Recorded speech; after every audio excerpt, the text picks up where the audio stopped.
In this video, we will talk about the data structure called queue. A queue stores elements of data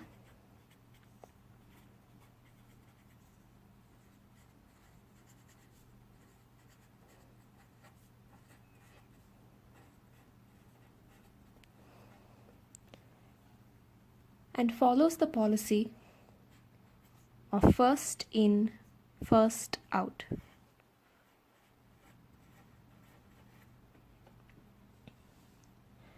To understand what the FIFO policy does, let me explain with an example. Let us consider there are many people queuing up to enter a hall. So I'm going to say the hall is on this side.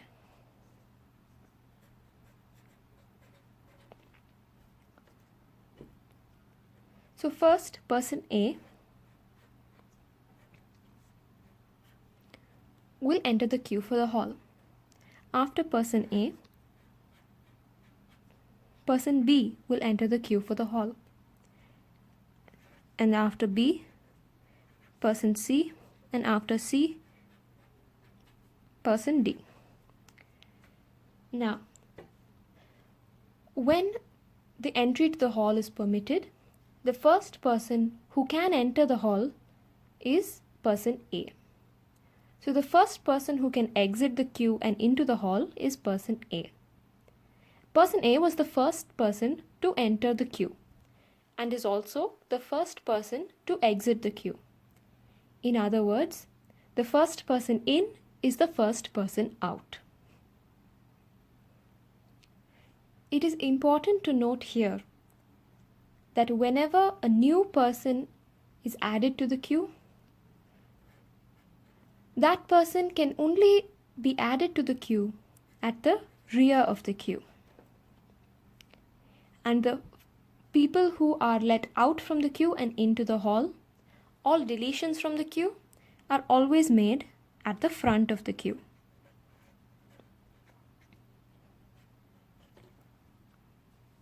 So I'm going to repeat that.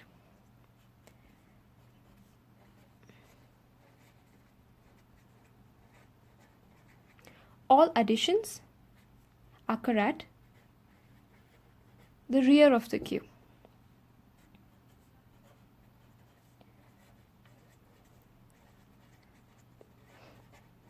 All deletions from the queue occur from the front of the queue.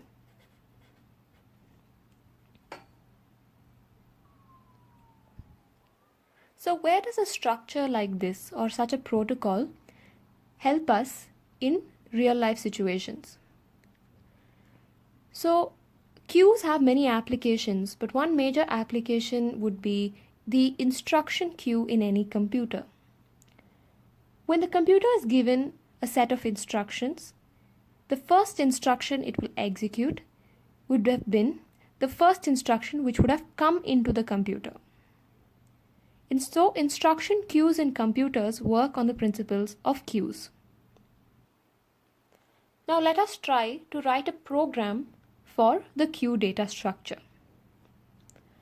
I'm going to write this program in Java and I'm going to create an object for queues.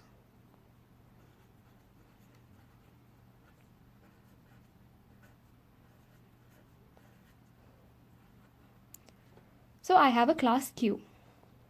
So now in any object, I need to find what are the data members and what are the behaviors or functions.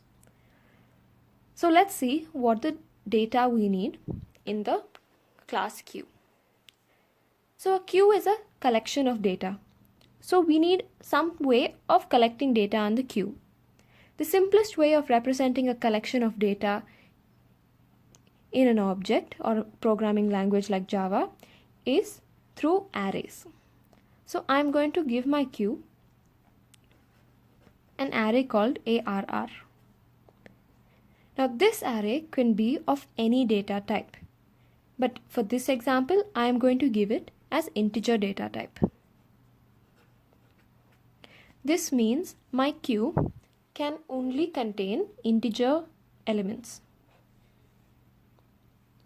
Now that I have the collection of data in the form of an array, I need to initialize my pointers. So I have two pointers in a queue, rear and front. Rear and front are nothing but integer variables which store the indexes of a queue. Rear will store the index of that element which was the last element to enter the queue. Front will store the index of that element which was the last element to have been deleted from the queue. So let me create the front and the rear.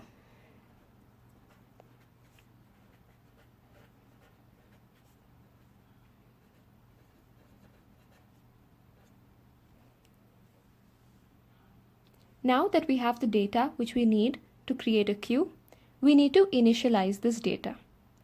To initialize anything in an object-oriented language, we need to create a constructor.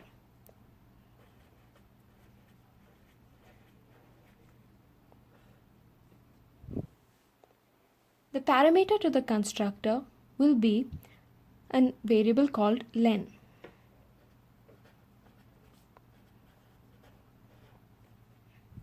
This len is the length which the user will give to the object when creating the object to know how long the user wants the queue.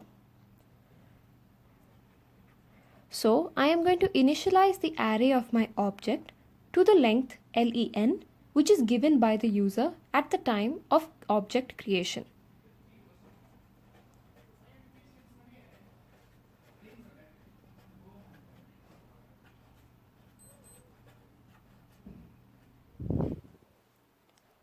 Now that I have initialized my array, I need to initialize my two pointers.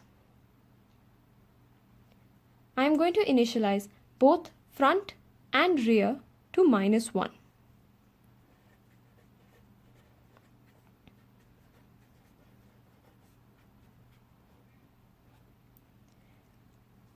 This is similar to how I initialized the top in the stack program to -1. This means that when the object has just been created, the queue is currently empty. When the queue is empty, we do not really have a front or a rear of the queue. We are going to set it as -1. Now, whenever an element is added to the queue, we are going to increment rear. So, rear will be the index of the last element added to the queue. So when we add the first element and increment rear, rear will become 0. Now the rear will be pointing to the 0th element of the queue, which would be the first element which was added. We will see how this works in more detail when we see the additions and deletions functions. So with that, we are done initializing the data of the queue. Now we will have to look into the addition into the queue and the deletion from the queue.